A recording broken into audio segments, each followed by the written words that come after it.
just like your life is the opportunity for you to experience yourself. You get maybe 100 years on this incredible planet with so many different opportunities. And if you operate from a place of intimacy, then it takes on a totally different experience.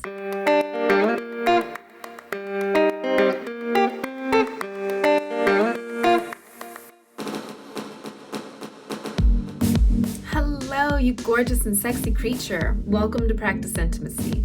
This is the place to be to learn all about love, sex, and how to have the best relationships you possibly can. My name is Jamie Lynn Beulah. I'm a marriage and family therapist. And what I wanted to talk to you today about, I don't know, that sounded really weird to me, but I know you understand what I'm trying to say. The sentence did not feel right as it was coming out of my mouth. Whew. Anyway, what we're going to talk about is why it's important to do intimacy practices and what you actually get out of bringing that sort of practice into your life day in and day out.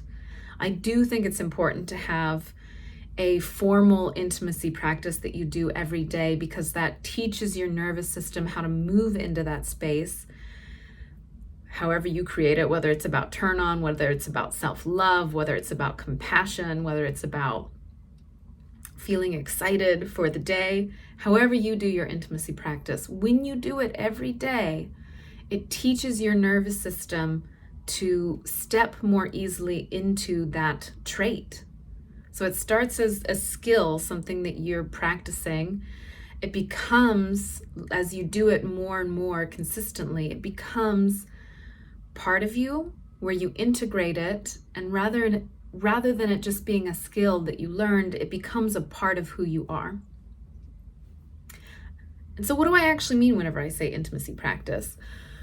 When I say intimacy, what I mean is coming so deeply in contact with yourself, with your innermost self, that you feel your full value and worth.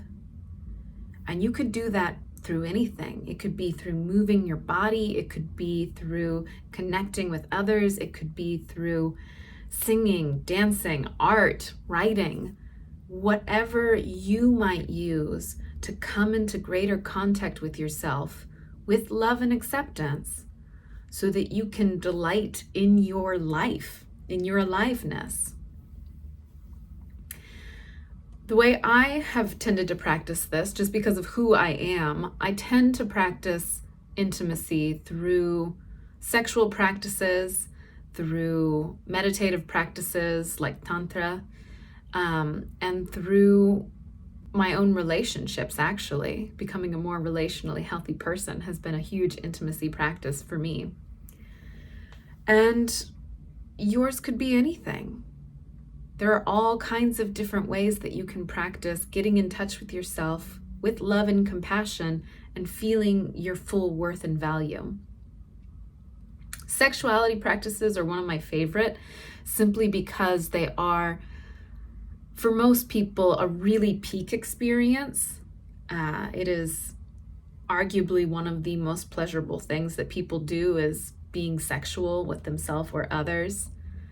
And that kind of peak ecstatic experience can help teach your nervous system what it would be like to be in intimacy all the time. And so I love sexual practices as a way to feeling your inherent worth and value. And it is not the only way, but it is a fun way. It's definitely a fun way to do it. But in the end, why does this matter? Why does it matter to become more connected to yourself? The reason I think this matters is because most of us have taken in messages that we are not good enough, unacceptable in some way, and it honestly feels shocking to me how many people I have met through my work and also just living, being in this world, listening to people.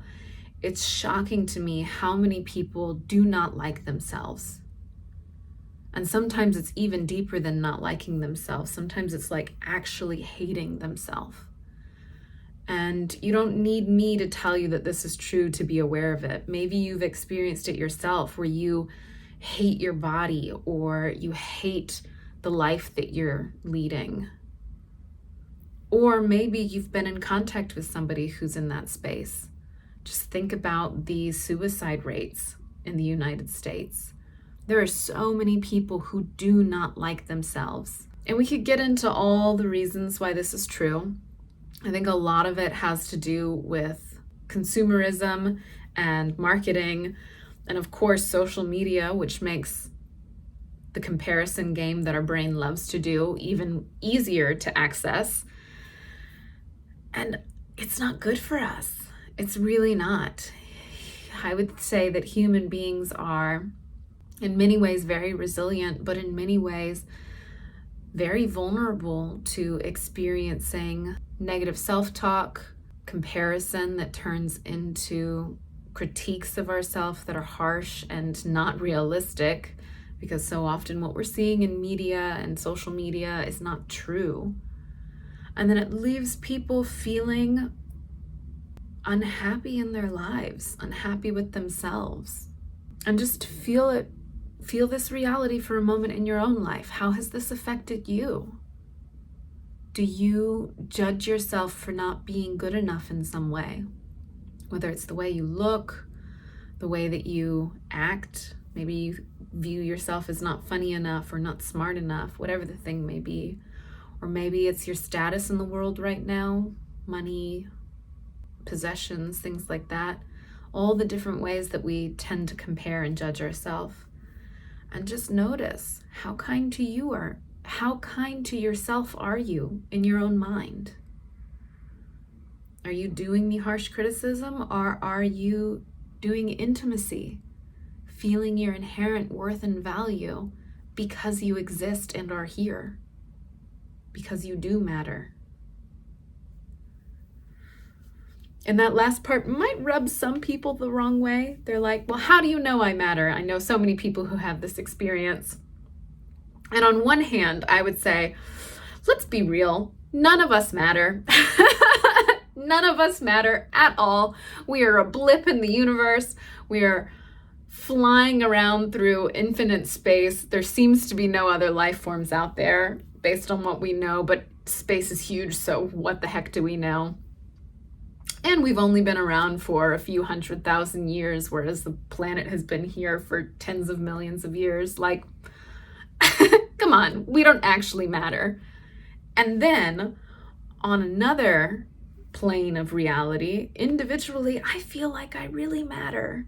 My life, which will be relatively short considering how long the planet has been here, is still long. And my subjective experience of my life is that I'm here to exist and feel and engage with the rest of the planet. And that matters a lot to me. Just like I think your life probably matters a lot to you if you really pause and take stock and go, wait a second. Yeah, it's true. Absolutely nothing matters. We're a blip in time and space. And I'm alive and experiencing, and that's pretty freaking magical considering the improbability of me existing. Like, that is pretty freaking magical that we get to be here engaged with life. When I look around, if I look at life through that lens, then everything looks so much more beautiful. The blue sky, the trees that are outside, the way that I've decorated my office, like everything just feels a little bit more potent and exciting when I orient to the world from a place of intimacy. I matter, and being alive is here for me to experience myself. Just like your life is the opportunity for you to experience yourself. You get maybe 100 years on this incredible planet with so many different opportunities. And if you operate from a place of intimacy, then it takes on a totally different experience than if you're operating from criticism and judgment and self-anger and self-depreciation. And so my position is that every single person should have an intimacy practice so that they can come into greater relationship with themselves through love and compassion, and then your experience of the world transforms. Everything about the way you interact with the world changes, and it takes on a quality of bliss and turn on that you might not even have known was possible. And so how do you actually do this? There are so many paths. There's so many ways that you can get to experiencing more delight and joy and love in your life. But one of the ones, just one of the ones that I really think is helpful is attempting to look at the world through the lens of wonder. And when I think about doing that, there are many, many different ways any person could practice this, but the way I do it is I almost try to lose myself in the presence of whatever I'm witnessing. Can I get lost? What I'm looking at right now is my cabinets above my desk. Could I allow myself to get lost in wonder, just looking at the age circles of the wood and feeling how amazing it is that some human being learned how to build this out of a tree, and how incredible it is that we live on a planet that can give us resources that would build something so incredible.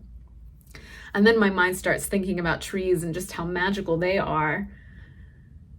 If you've been on my channel a lot or looked at my Instagram, then you know I tend to make friends with trees. It is a very fun process to adopt a tree and build a relationship, because they're incredible. The fact that they communicate with each other, that they pay attention to the sun and know when to bloom and when to drop leaves, and they have this way of protecting all the plants around them and living in harmony. Like, it's incredible.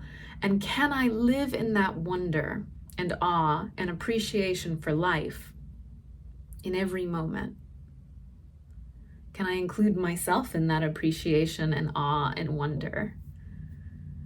And I will be teaching so many different practices that you can use, but just start with this one. I tend to think of it, this is silly, I'm going to share it anyway. I tend to think of it as wonder vision. Ever since that show WandaVision came out, I was like, ooh, wonder vision. Can I be in awe and wonder at the world and let myself see through that lens? And then neurologically, the way I think about this particular practice, what you're doing is attempting to really look at the world through the right brain process.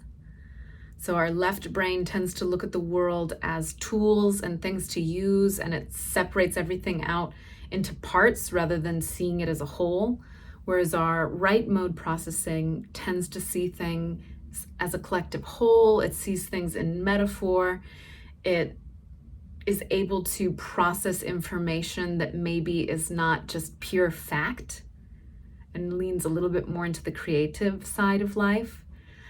And so when I'm doing wonder vision, what I'm doing is activating right mode processing and really viewing the world through the lens of my right hemisphere. And one of the ways that I've done this that is like a very precise way of getting into the right hemisphere is you can actually stare at anything. It could be anything that is complex looking. So it could be like the lines on your hand. It could be the leaf of a plant and all the veins in it. It could be a tree. It could be a cloud. It could be your own eyes. Anything that is complex, looking at it and just fully letting yourself be absorbed and present with that object. In Tantra practice, this would be a Tritaka dharana. So Tritaka is whenever you look at something with presence and you just try to put your full attention or concentration on that object. And in Tantra, the teaching is that all things are the same, and if you put your awareness on the object, eventually you'll become in contact with divinity, because that object is divine, you're divine. The connection happens through looking at it and holding it with presence. awesome, path to enlightenment, true. And if you're not feeling that and you're like, no, that's too woo-woo for me, cool. Just know that whenever you do this process of getting fully present with something and taking it in real time with wonder, what you're doing is lighting up the right hemisphere of your brain. Okay. Let me know what you think about Wonder Vision and practicing this in your own life. Leave me comments below, please. I love reading your comments. And I will see you in next week's video. Bye for now.